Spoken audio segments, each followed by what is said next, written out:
आम खबर है, लाहौर समेत पंजाब के मुख्तलिफ इलाकों में ज़लज़ले के झटके महसूस किए गए हैं। अपडेट कर रहे हैं आपको, लाहौर समेत पंजाब के मुख्तलिफ इलाकों में ज़लज़ले के झटके महसूस किए गए हैं। ज़लज़ला पैमा मरकज़ की जानिब से शिद्दत के हवाले से अभी कुछ नहीं बताया जा रहा। लाहौर समेत पंजाब के मुख्तलिफ इलाकों में ज़लज़ले के झटके महसूस किए गए हैं। आम खबर है, लाहौर समेत पंजाब के मुख्तलिफ इलाकों में ज़लज़ले के झटके महसूस किए गए हैं। अपडेट कर रहे हैं आपको, लाहौर समेत पंजाब के मुख्तलिफ इलाकों में ज़लज़ले के झटके महसूस किए गए हैं। ज़लज़ला पैमा मरकज़ की जानिब से शिद्दत के हवाले से अभी कुछ नहीं बताया जा रहा। लाहौर समेत पंजाब के मुख्तलिफ इलाकों में ज़लज़ले के झटके महसूस किए गए हैं।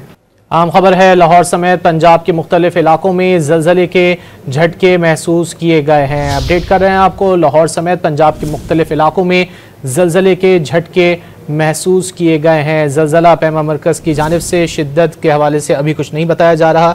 लाहौर समेत पंजाब के मुख्तलिफ इलाकों में ज़लज़ले के झटके महसूस किए गए हैं।